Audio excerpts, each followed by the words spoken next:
What's going on, y'all? Welcome to my Sibylle full build guide for Duet Night Abyss. This guide will cover everything you need to know about Sibylle, including how to play her, what are her best weapons, her best teams, and overall some tips that you may need to take into account when playing her. Before we start with this video, I want to give a quick disclaimer about Sibylle, and this may influence whether or not you decide to build her, but I want to be as transparent as possible. Currently, I've had no issues clearing any content with Sibylle as long as the enemies are within level range, so they are within the white above their level.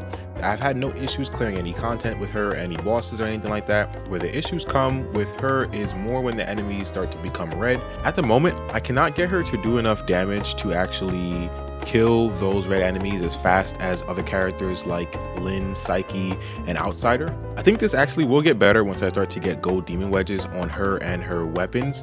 I think that she will be able to compete with those DPS, but she still will probably fall short just due to how she actually scales. But she is still a very fun DPS to play in this game with a very active playstyle, and she also has some very interesting strengths despite the weaknesses that I just recently mentioned. Going over Sibylle's skills, her first skill is going to be Divine Conqueror. Divine Conqueror is essentially a stomp that she actually does in front of her that is going to have two different functions depending on how much of her passive you have actually built up. If you use Divine Conqueror without her passive, if it triggers a bonus effect, you will actually gain points towards her passive, but if you trigger Divine Conqueror while you do have her passive filled up, she will actually leave a thundercloud above her head. The lightning clouds will rain lightning down on any enemy that is underneath them, and she can have a max of 3 of them on the field at any time. The clouds last for 10 seconds and also consume her passive with every lightning strike. Sibylle's ultimate is going to be called Stormcaller, in which she summons one chaotic thunder orb. This Thunder Orb is going to be treated as an enemy unit and can be shot by you and your teammates, as well as take damage from your abilities and your teammates' abilities. The orb is going to link 5 enemies when it's summoned, and then it will link 1 enemy per second for a maximum of 10 enemies, and any damage that the orb takes will be shared between those 10 enemies as they are linked. The orb will also pulsate every 3 seconds, dealing damage to all enemies around it as well. Sibylle's passive is going to be Might of Thunder. Whenever she deals damage that triggers a bonus effect, she will gain points towards Might of Thunder that you can see at the bottom of the screen. Divine Conqueror and Stormcaller, which are her skill and ultimate, will be empowered by consuming these Might of Thunder points. Enhanced Divine Conqueror is going to be where she leaves the thunderclouds in the air, and Stormcaller, when it is enhanced, is going to deal more damage every time it actually pulsates, as well as increase the amount of damage that enemies can actually take while they are linked. As for how to play Sibylle, what you're going to want to do is first build up the Might of Thunder stacked at the bottom of the screen by attacking and triggering those bonus effects. So by just attacking, you'll be able to build up her Might of Thunder points. Once they are built up, you'll then want to go ahead and call in Stormcaller, which is her ultimate, and then you'll want to summon the Thunderclouds from Divine Conqueror. You want to make sure you have at least 1 Thundercloud over the Chaotic Thunder Orb that you summon from Stormcaller, so that it is doing damage to Chaotic Thunder Orb so that they can take damage while they are linked. And then you'll want to make sure that you have some clouds over the enemies so that they can take damage from the thunder as well. The more grouped up they are, the better this will actually work out for you. So you want to make sure that you actually have this in a decently grouped enemy pool so that they can take as much damage from the thunderclouds as possible. When calling in Stormcaller, you'll know that Stormcaller is actually empowered because it'll be a lot more erratic than the normal Thunder Orb that you normally would summon. And making sure that you have your passive stacks all the time is going to be the key to her damage. If you lose her passive stacks, you'll lose her thunderclouds. But you can also stack her thunderclouds for extra damage. So if you're fighting an elite, you can just stack the thunderclouds on them and it'll hit them 3 times as hard. So empower your ultimate and stack your clouds for max damage.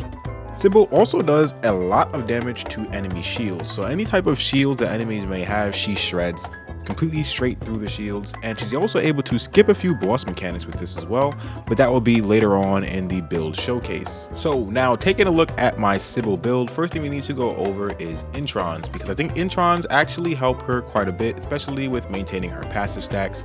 I think Intron 2 is definitely really good to be at a comfy spot for her in terms of how efficient she actually is to play and how she actually feels to play. Originally, when you first get her, she only has a 300 point cap to Might of thunder, and it just doesn't feel as good to actually keep up, and it feels like you need a lot of skill efficiency to actually keep it up as well, because you'll notice that a lot of the time you are losing a lot of passive while the lightning strikes are coming down, and you're going to be reaching that 0 mark, then losing your thunderclouds, then losing all of your damage. So having her at Intron 2 and having that point increase to 600 makes it a lot easier to keep up the thunderclouds, as well as increases her damage quite a bit because you'll always have them up, always striking the enemy with lightning. Next, let's talk about her scaling, because how she scales is actually very unique. She's going to scale majorly off of HP. If you take a look at her skills, she scales completely off of HP, and the only way to have her skills scale even more or even harder off of her HP is going to be by getting skill damage. So the more skill damage you have on her and the more HP you have on her, the harder she will actually hit, which is different from the other characters that scale off of attack. Now, taking a look at my demon wedges, we have prime morale here, mostly for the stat stick and morale.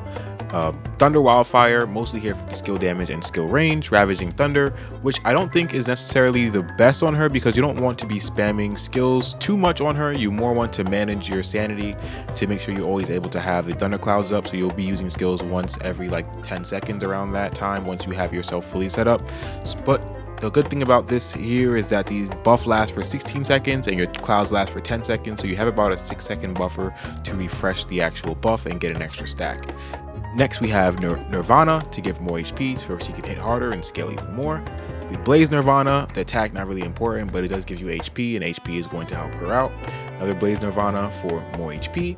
And then we have Inspo for skill efficiency and Volition for skill damage. Now, I've been playing around with either Inspo or Spectrum for more skill range, because more skill range will make the Stormcaller's pulsating field be a lot wider, and it'll also make the stomp that she actually does hit a lot further. But for the most part, the thundercloud, that's where she gets a lot of her like consistent damage.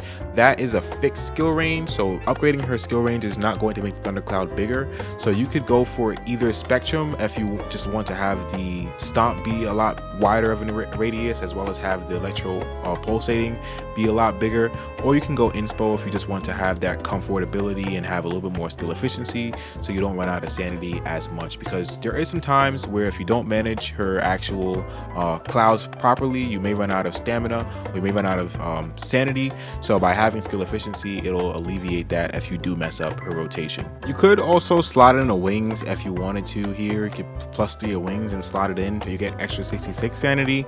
It's more up to you. So this last slot here is more of a flex slot depending on your preference here, whether or not you want to do efficiency or range.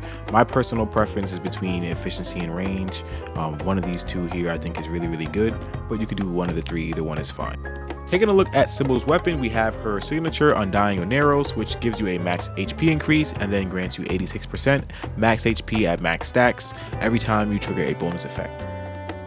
For the Demon Wedge setup, we have a full trigger probability build, fully maximizing as much trigger probability as we can. So we have Tremel here, Penetration Tremel, Continuity Tremel, as well as a lot of damage here with Impetus, Impetus Focus, and Penetration, and also Penetration Tremel. Then for our utility, we have Threshold for attack range and Celerity for attack speed. And this is what we have for the final build.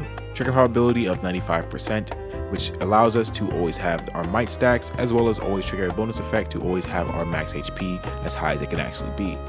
For our ranged weapon, we have Exiled Thunderworm, which is going to give us even more trigger probability by 75%.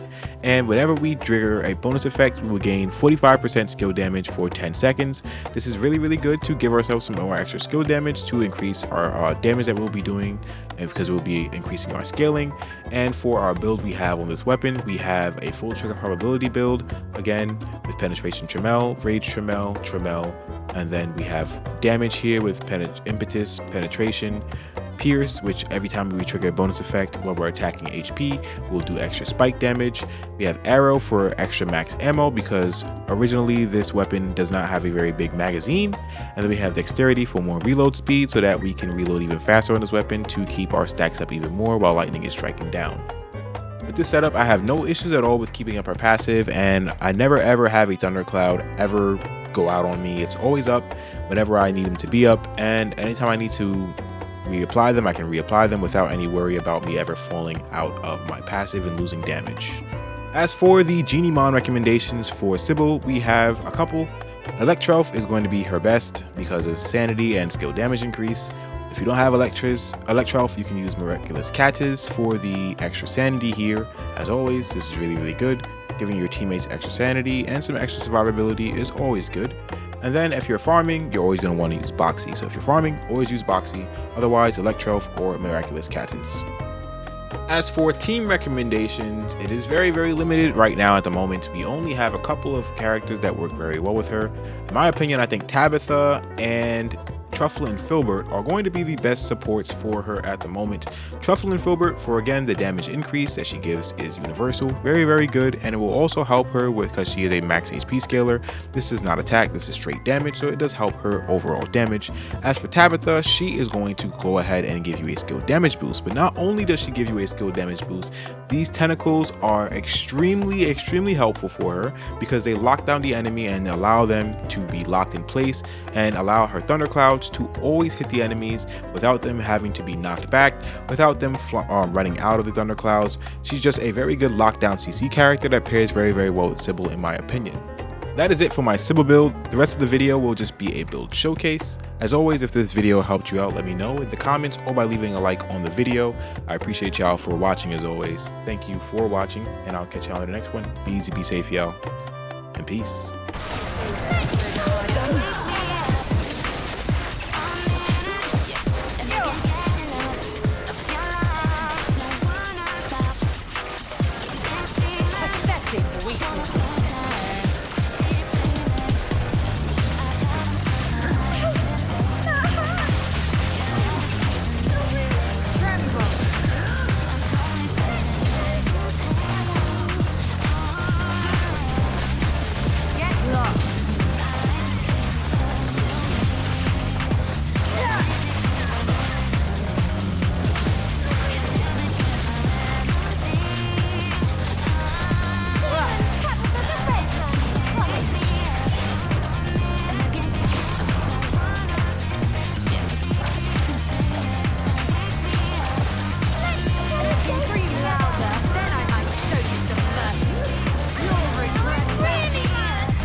Keep it up.